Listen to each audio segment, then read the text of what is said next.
사랑합니다.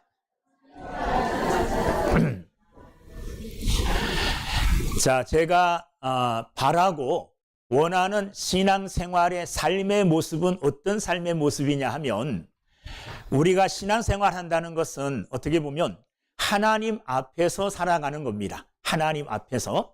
자, 하나님 앞에서 살아가는 가장 모범적인 모습은 어떤 모습이냐 하면, 아담이 죄 짓기 전에 에덴 동산에서 하나님과 함께 살았던 그 모습. 하나님 앞에서 벌거벗었지만 부끄러워하지 않았어요. 그죠? 그리고 하나님이 찾아오셔도 하나님 오시네 하고 벌벌 떨거나 또 두려워하거나 그러지 않았어요. 하나님이 계시면 더 안심하고 에덴 동산을 걸으며 하나님이 주신 모든 것들을 누리고 복된 삶을 살았어요. 참 행복한 삶이었죠. 자, 그런데 죄를 짓자마자 요 아담과 하와가 하나님 앞에서의 삶의 모습이 틀려집니다. 하나님이 찾아오셨을 때 이제 하나님이 두려워서 숨어버렸어요. 이거는 바른 모습이 아니에요. 만약에 우리가 하나님 앞에 이제 구원받은 하나님의 백성으로 믿음의 삶을 살아가는데, 하나님이 찾아오신다 그러는데 무섭고 두려워서 숨어버린다, 이런 두려운 마음을 가지고 신앙생활 한다면 잘못된 신앙생활이에요. 범죄하기 전에 아담처럼 하와처럼 하나님과 꺼리낌이 없이 하나님 앞에 살아가는 것, 저도 그렇게 살아가기를 원해요. 어떤 삶이 그런 삶일까 기대하고 또 생각하면서 그렇게 살아보려고 애를 씁니다. 또 하나 성경에서 제가 부러워하는 사람의 삶이 누구냐 하면 에녹의 삶입니다. 에녹은 300년 동안 하나님과 뭐 했습니까? 동행했어요. 하나님과 300년 동안 동행한 에녹은 굉장한 사람입니다. 여러분 중에 뭐 특별한 사람 말고 웬만한 사람은 목사하고 1시간 같이 있는 것도 어려울 수 있어요. 그렇지 않습니까? 어떤 사람은 목사하고 밥 먹는 게 어려워가지고 저쪽 피해서 도망가기도 하고 그러는 사람 보기도 했어요. 불편할 수 있어요. 자, 그런데 목사가 아니고요, 하나님이세요. 이 하나님과 하루 이틀 지낸 것도 아니고 300년 동안 같이 살았대요. 어떻게 그렇게 살 수 있을까요? 300년 동안을. 저는 못할 것 같아요. 그런데 에녹은 거침없이 300년 동안 하나님과 동행했음에도 불구하고 하나님이 불편했다, 이렇게 투정하지 않아요. 하나님이 어땠습니까? 편안한 거예요. 그래서 300년 동안 에녹이 하나님과 동행하면서 뭐 했을 것 같습니까? 하나님이 앞에 계시니까 주여 주여 기도만 하고 찬송만 부르고 그랬을 것 같아요? 아니에요. 일상적인 삶을 살았어요. 성경에 보면 300년 동안 하나님과, 이거 마이크 나와요? 제가 힘들어가지고 이게 안 나오나 봐요. 300년 동안 하나님과 동행하면서 자녀를 낳았대요. 자녀. 여러분 다 결혼하신 분들 자녀 낳으려면 어떻게 하는지 알죠? 하나님 앞에서 자녀 낳는 그런 삶을 살았대요. 그런데도 하나님이 전혀 꺼리낌이 없고 어려움이 없고 하나님 앞에서 그냥 그렇게 불편함 없이 살았다는 거예요. 오늘 성경은 우리가 그렇게 살기를 원하십니다. 오늘 말씀을 보면 19절 말씀에, 우리가 읽은 본문 말씀 19절, 우리 마음을 주 앞에서 굳세게 하리니, 21절 말씀, 사랑하는 자들아 만일 우리 마음이 우리를 책망할 것이 없으면 하나님 앞에서 뭐하고? 담대함을 얻고, 하나님 앞에서 담대함을 얻는다는 말이에요. 하나님 앞에서 담대하게 살아간다는 말입니다. 담대하다, 이 담대하다의 말의 뜻은 크게 두 가지 뜻이 있더라고요. 제가 성경을 살펴봤더니 어떻게 언제 번역이 되었느냐 하면 오늘 말씀처럼 용기, 담대함, 용맹함 뭐 이런 거 이야기할 때에 이 단어를 써요. 그리고 또 하나는 드러내다 할 때 이 말을 써요. 드러내다. 그러니까 합치면 어떤 의미가 있느냐 하면 담대하게 용기를 가지고 하나님 앞에 모든 것을 다 드러내고 산다는 거예요. 이게 하나님 앞에서 담대한 삶이라는 겁니다. 여러분, 오늘 저와 여러분들도 하나님 앞에서 에녹처럼 범죄하기 전에 아담과 하와처럼 꺼리낄 것 없이 다 드러내고 담대하게 하나님 앞에서 믿음으로 살아가는 여러분들이 되기를 주님의 이름으로 축원합니다. 그런데 사실 이 땅을 살아가는 그 누가 하나님 앞에서 당당하게 살 수 있을까요? 아무도 하나님 앞에 당당하게 살 수 있는 사람이 아무도 없을 것입니다. 그러나 오늘 사도 요한이 고백한 것을 근거로 사도 요한의 이 말씀을 근거로 하나님 앞에 떳떳하고 당당하게 살아가고자 하는 사람이 되기를 원하는 마음으로 오늘 말씀에 집중하시는 우리 모두가 되기를 주의 이름으로 축원합니다. 이 말씀을 잘 듣고 이 말씀을 잘 은혜로 믿음으로 받아들임으로 우리 또한 하나님 앞에서 담대하게 살아갈 수 있는 귀한 자들이 다 되기를 주의 이름으로 축원합니다. 담대하게 살아가야 되겠다. 관심 가지고 결심하는 시간이 되기를 바라요. 자, 그러면 오늘 말씀을 통해서 어떻게 살아가야만, 어떻게 살아야 하나님 앞에서의 담대한 삶을 우리가 살 수 있느냐? 하나님 앞에 나가서 떳떳하고 당당하게 모든 것을 다 드러내고 살기를 원한다면 이렇게 살아야 돼요. 첫째, 오늘 18절 말씀 우리가 한번 읽어보겠습니다. 시작. 자녀들아, 우리가 말과 혀로만 사랑하지 말고 행함과 진실함으로 하자. 무슨 말이냐 하면 말하는 것과 행하는 것이 일치돼야 된다는 말이에요. 자, 요한 1서는 사도 요한이 쓴 겁니다. 사도 요한을 가리켜서 사랑의 사도다 이렇게 말해요. 사도 요한은 사랑에 대해서 굉장히 많이 설교하고 사람들에게 서로 사랑하라 이렇게 많은 교훈을 남겼습니다. 자, 그런데 이 사도 요한은 사랑을 그냥 사랑으로 보지 않아요. 형제 사랑하는 이것과 무엇과 연결시키느냐 하면 영원한 생명과 연결시키는 것을 우리가 보게 됩니다. 3장 14절 15절 오늘 본문 말씀에 포함은 안 돼 있지만 3장 14절 15절 우리는 형제를 사랑함으로 사망에서 옮겨 생명으로 들어간 줄을 알거니와. 우리가 어떻게 사망에서 생명으로 들어간 것을 알 수 있다고 말합니까? 읽었잖아요, 금방.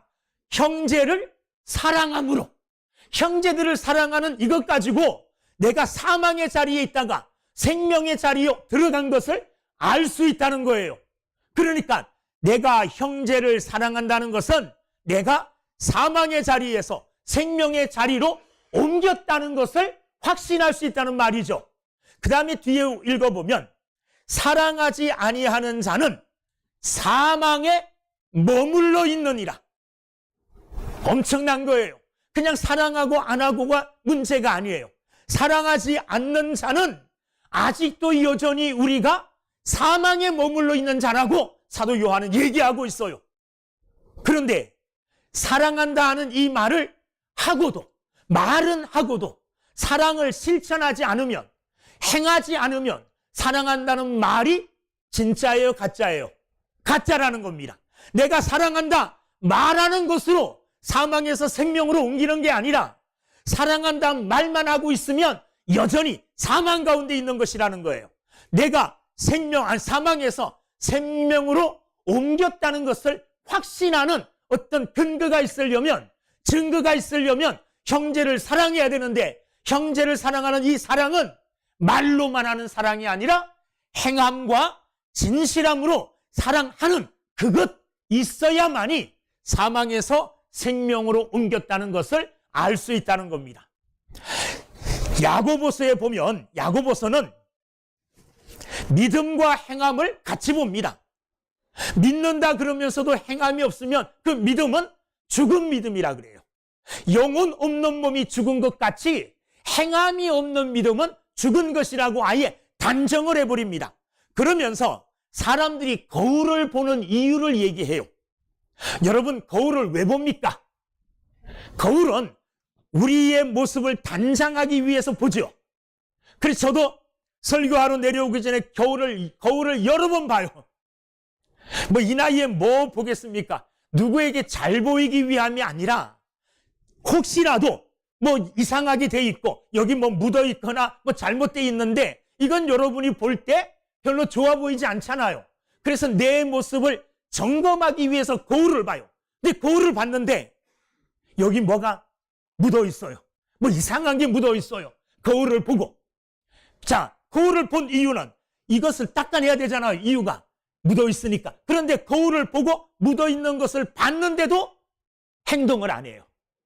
이런 사람이 누구와 같느냐 하면 믿는다고 하면서 말은 하는데 행동을 안 하는 자. 말과 행동이 다른 자를 가리켜 거울을 본 후에 행동하지 않는 자, 그것을 고치지 않는 자가 마치 그와 같다. 이렇게 야고보는 우리에게 이야기해 주고 있습니다. 여러분, 오늘 말씀이 뭐라고 말하느냐? 사랑한다 말했으면 그 사랑한다 말하는 것이 사망에서 생명으로 옮긴 나의 삶의 증거가 되게 하기 위해서는 말로만 하지 말고 사랑해라, 이렇게 이야기하고 있습니다. 오늘 본문 읽지는 않았지만 16절 말씀, 그가 우리를 위하여 목숨을 버리셨으니 우리가 이로써 사랑을 알고 우리도 형제들을 위하여 목숨을 버리는 것이 마땅하니라. 누가 이 세상의 재물을 가지고 형제의 궁핍함을 보고도 도와줄 마음을 닫으면 하나님의 사랑이 어찌 그 속에 거하겠느냐? 사랑한다 그래요, 형제를. 그런데 형제가 궁핍해요. 어려워서 밥을 굶고 있어요. 근데 나는 그를 도와줄 능력이 있어요. 재물이 있어요. 그럼에도 불구하고 도와주지 않는다면 하나님의 사랑이 그 안에 있지 않다고 말하고 있습니다. 여러분, 우리가 하나님 앞에 떳떳하고 당당하게 하나님 앞에서 살아가기 위해서는 우리가 믿는 바대로, 또 우리가 말하는 바대로 행함과 진실함으로 우리의 믿음, 우리가 사랑한다고 말하는 그것을 증명하는 사람들이 돼야 돼요. 말만 하는 사람들을 하나님은 좋아하지 않습니다. 자, 말만 한다. 말하는 것은 쉬워요. 돈 안 듭니다. 제가 여러분들을 뭐 한다 그럴 때 돈 듭니까? 안 들잖아요. 말은 하기가 쉬워요. 그런데 말한 바대로 행하기 위해서는 내가 수고해야지 돼요. 어떨 때는 손해도 봐야 돼요. 말한 대로 행하려면. 그렇기 때문에 말한 대로 행하는 게 쉽지가 않습니다. 그러나 우리는 내가 수고하고 또한 희생하고 또 내가 어떤 손해를 볼지라도 내 말한 바에 대하여, 특별히 믿음에 대하여 책임질 수 있는 사람, 행함으로 책임질 수 있는 사람들이 다 되기를 주의 이름으로 축원합니다. 그럴 때에 하나님 앞에 떳떳하게 설 수 있죠. 하나님, 나는 말한 대로 했고 또 믿는 대로 지금 행하려고 애쓰고 있습니다. 하나님 앞에 나갈 때에 부끄러움이 없게 되어지는 겁니다. 하나님 앞에 당당하고 떳떳하게 서기 위해서도 말과 행함이 일치하는 여러분 다 되시기를 주님의 이름으로 축원합니다. 두 번째는 20절과 21절 말씀을 보면, 이는 우리 마음이 혹 우리를 책망할 일이 있어도 하나님은 우리 마음보다 크시고 모든 것을 아시기 때문이라. 자, 무슨 말이냐 하면 하나님께서는 우리에게 양심이라는 좋은 것을 주셨어요. 양심이라는 내 자신 안에 있는 재판관을 우리에게 주셨어요. 이 양심은요, 우리가 우리 마음대로 조절할 수가 없는 거예요. 내가 어떤 사람의 물건을 훔칠 때에 양심이 나에게 말하죠. 야, 그거 잘못된 행동이야. 그래서 얼굴이 붉어지고 가슴이 막 두근두근 뜁니다. 그런데 양심이 야, 저거 훔칠 때 너 얼굴 붉어질 필요 없어. 너 심장 두근두근 거릴 필요 없어. 양심이 아무 소리 안 하고 내가 아무 소리 안 하고 있을 테니까 그냥 훔쳐. 내가 아무리 양심에게 이렇게 이야기해도 양심은 내가 원하는 대로 해주지 않아요. 내가 원하지 않았지만 내가 원하지 않았지만 양심은 계속해서 우리의 마음을 두드려요. 어떻게 두드립니까? 그 잘못된 거야. 잘못된 거야. 이렇게 양심이 우리를 향하여 소리쳐요. 이것은 우리를 초월해 계시는 하나님이 우리 안에 주신 어떻게 보면 좋은 하나님의 선물이에요. 자, 그런데 나 자신도 양심을 통해서 내가 나쁜 일을 하면 나쁜 일을 한다는 것을 내가 알게 되죠. 몰라요? 그러면 이미 양심이 화인 맞은 거. 양심이 작동하지 않은 사람은요, 이 사람은 어떻게 할 수 없는 사람이에요. 정상적인 모든 사람들은 항상 양심이 우리 속에서 정상적으로 작동하면 나쁜 일 하고, 그리고 좋지 않은 일 하면 양심이 계속 소리쳐요. 그러면 안 돼, 그러면 안 돼. 야, 너 목사인데 그러면 되겠어? 이렇게 양심이 소리쳐가지고 내가 그 일을 하지 못하도록 나를 막아요. 내 스스로도 알잖아요. 내가 행하는 게 옳고 그른 일이라는 것을 하나님이 내게 심어주신 양심을 통해서 내가 알 수 있는데, 하물며 하나님은 우리는 양심을 가지고 알 수 있지 않은데 스스로 이 양심도 하나님이 주신 거예요. 그런데 이 하나님은 우리가 양심을 통해서 알기 전에 벌써 미리 아시는 분이 누구냐? 하나님이시라는 거예요. 우리가 행하는 모든 바를 하나님은 우리보다 먼저 아셔요.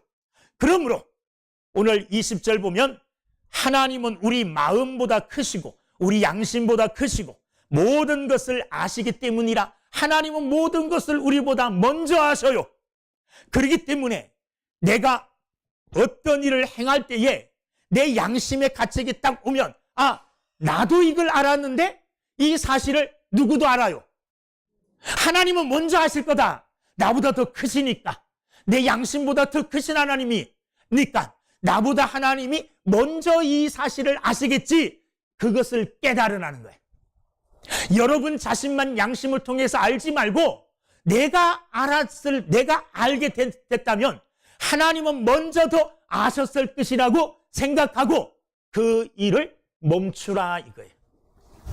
하나님이 내게 주신 정말로 귀한 선물 중에 하나가 양심입니다. 그래서 양심은 스스로 우리가 잘못된 길을 걸어갈 때 잘못된 길로 가고 있다 하고 우리에게 신호를 줘요.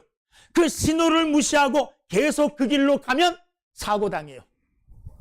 계속 그 길로 가면 나쁜 일을 행하는 죄악에 빠지게 된다는 말이에요. 그러니까 양심이 딱 소리칠 때, 양심이 내게 신호 줄 때 그 양심에 따라 양심이 신호 주는 대로 반응하여 잘못된 것은 행하지 않고 양심이 소리치지 않을 때는 내가 합당한 일을 하고 있구나.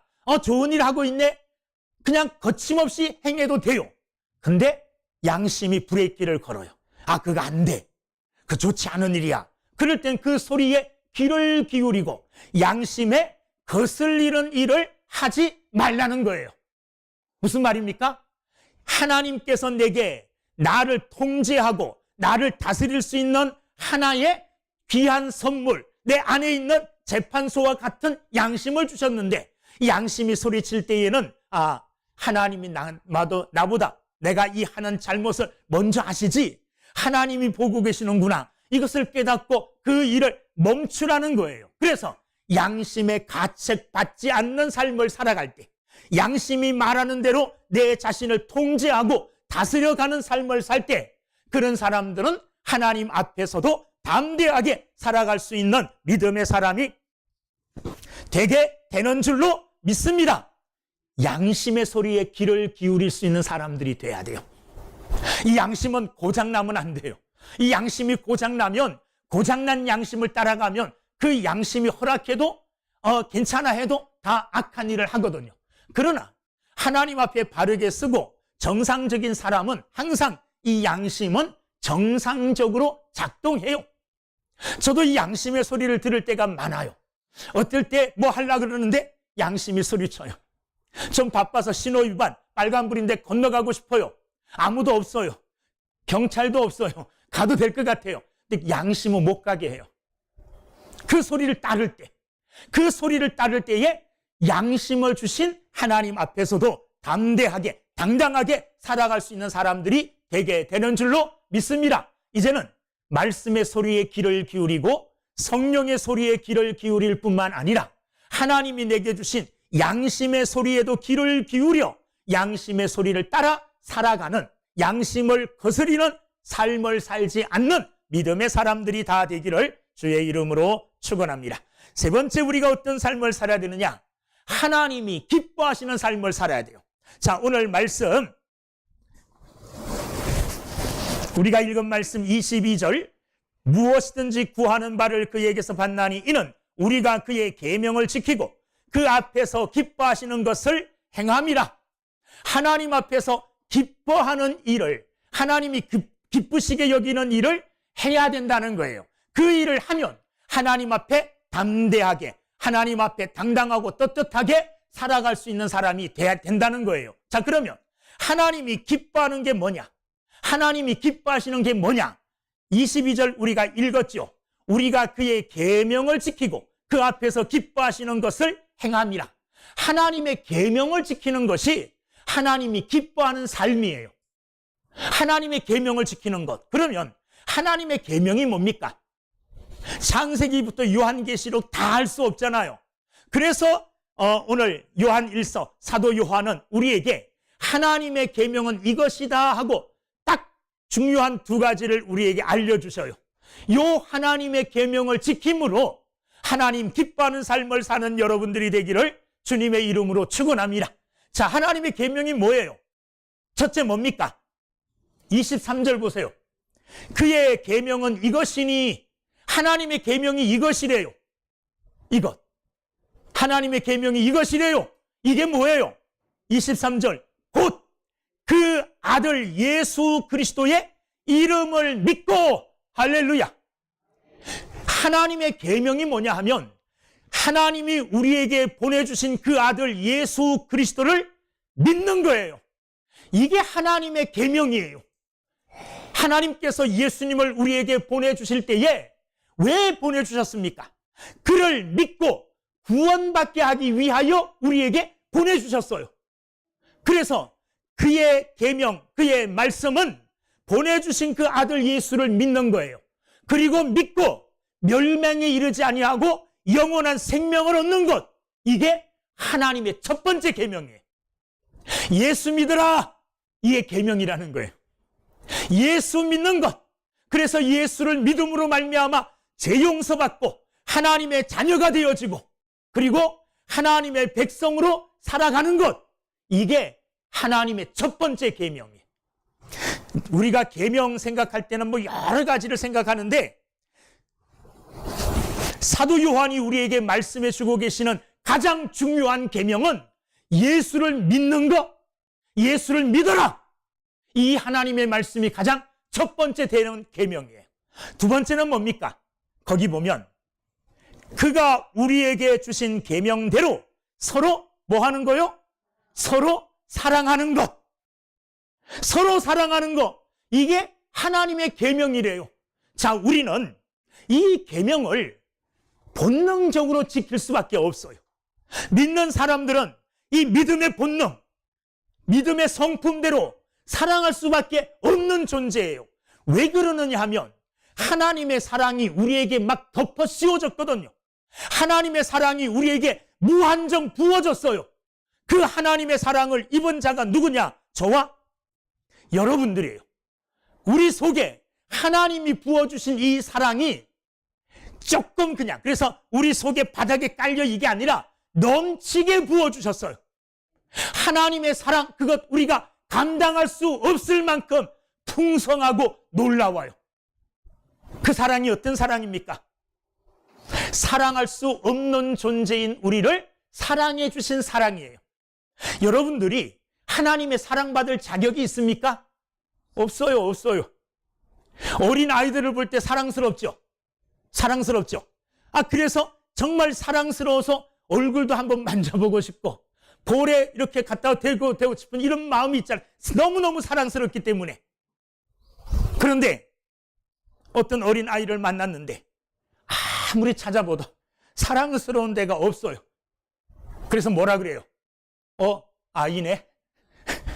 애기네? 그러다 끝나버렸어요. 사랑할 조건이 없어. 사랑하다고 말할 어떤 눈이 크다든지,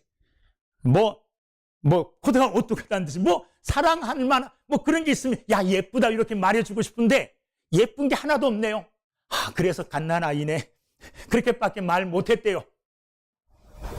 여러분, 하나님이 우리를 바라보시면서 사랑하고 싶어서 사랑할 만한 어떤 조건을 아무리 찾아도 사랑할 만한 조건은 하나도 하나님 앞에 보여주지를 못하는 존재가 우리예요. 그래서 하나님 어떻게 하셨어요? 에이, 사랑할 게 하나도 없네. 우리를 내치신 게 아니라, 우리를 내버리신 게 아니라, 사랑할 수 없음에도 불구하고 하나님이 우리를 사랑하셨어요. 할렐루야. 이 사랑 받으셨습니다. 이 사랑을 내가 입었어요. 그리고 사랑할 뿐만 아니라 가장 귀한 것을 우리에게 넘치게 해주셨어요.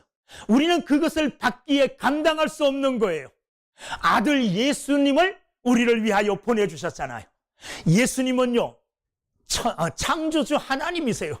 우리는 그분에게 빚어진, 만들어진 피조물, 존재 가치가 창조주하고 피조물은 비교할 수 없는 대상이에요. 그런데도 불구하고 그 예수님을 우리를 위하여 보내주셨어요. 여러분, 하나님의 사랑이 우리 안에 이와 같이 차고 넘쳐요. 그런데 그 사랑을 받았음에도 불구하고 그 사랑을 마음속에 꼭꼭 감추고 있어요. 아니요, 감추지 말고 그 사랑을 터뜨리세요. 감추지 말고 그 사랑을 표현하시고 그 사랑을 나타내시면 끝이 없어요. 끝이 없어요. 그 사랑이 넘치면 그 사랑받은 자로 당연히 형제들을 사랑할 수밖에 없어요. 하나님이 우리에게 할 수 없는 것 하라 그러지 않습니다. 내 형제를 사랑하라, 사랑할 수밖에 없기에 사랑하라고 말하는 거예요.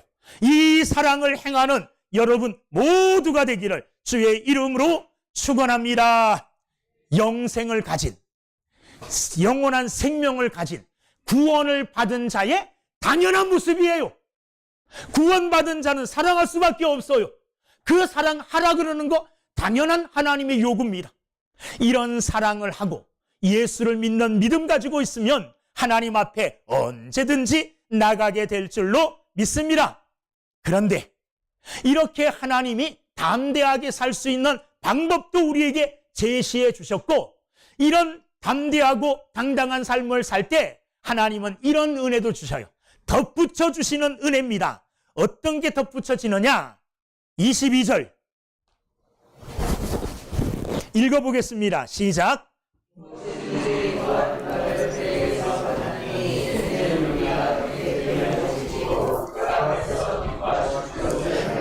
아멘.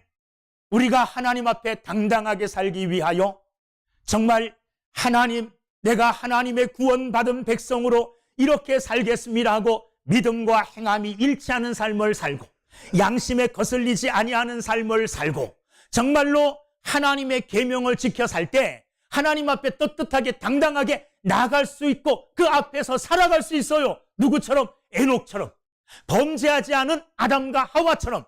그런데 그렇게 살아갈 때 하나님이 우리에게 덧붙여 주시는 은혜가 있는데 뭐냐? 우리가 구하기만 하면, 무엇이든지 구하기만 하면 하나님께서 주신답니다. 하나님이 약속하신 하나님의 약속이에요. 무엇이든지 구해라, 그러면 내가 주겠다, 이렇게 우리에게 약속하셨습니다. 이 약속을 또한 믿고 하나님 앞에 꺼리낌 없이 나가 믿음으로 구하는 여러분들이 되기를 주님의 이름으로 축원합니다. 또 하나의 특별한 은혜가 있습니다. 그것은 뭐냐? 19절 말씀 끝에 보면 19절 말씀, 이로써 우리가 진리에 속한 줄을 뭐 한다 그랬어요? 알고 그랬어요. 24절 말씀 보면 그가 우리 안에 거하시는 줄을 우리가 뭐 해요? 아느니라. 이렇게 하나님 앞에 믿음으로 나아가 하나님 앞에서 믿음 가운데 살아갈 때에 하나님께서 우리에게 놀라운 영적 지식을 줘요. 그 영적 지식이 뭐냐? 내가 진리 안에서 살아가고 있구나. 내가 예수 그리스도 안에서 구원받은 자로 살아가고 있구나. 이런 확신을 줘요. 이런 영적 지식을 준다는 말이에요. 이런 영적 지식. 내가 주 안에 있구나. 내가 주 안에 있다는 말은 주님도 내 안에 있고 내가 주님과 영적 거룩한 연합을 이루고 살아가고 있구나. 이것을 확신할 수 있다는 거예요. 알 수 있다는 거예요. 믿음 안에 살아보지 못한 사람들은 이런 확신을 못 가져요. 그러나 그런 삶을 산 자들은 확신 가지고 흔들리지 않아요. 이런 확신이 있는 사람들은요, 여기 갈까 저기 갈까 흔들리지 않아요. 신천지가 와가지고 아무리 뭐 집사님 권사님 하면서 심지어 목사님한 저한테도 전화해가지고 꼬시는 게 신천지예요. 목사님 전도하러 전화했습니다. 나한테 전도하겠대요. 그것도 새파란 청년이. 우리 청년들도 그와 같은 담대함이 좀 있었으면 좋겠어요. 있기를 바랍니다. 그런데 누가 와서 흔들어도 이런 알매, 영적 지식에 확신이 있는 사람들은 아무리 두드려도 조금도 흔들리지 않아요. 오늘 여기 갈까 오늘 저기 갈까 정말 헤매지 아니하고 흔들리지 아니하고 방황하지 않아요. 여기 있는 것이 하나님의 뜻이요 하나님의 축복이라는 것을 확신하고 살아가게 될 줄로 믿습니다. 그와 같은 확신을 가지고 살아가는 주 안에 있는 하나님 안에서 하나님 앞에서 담대하게 살아가는 여러분 다 되시기를 주님의 이름으로 축원합니다. 기도하겠습니다.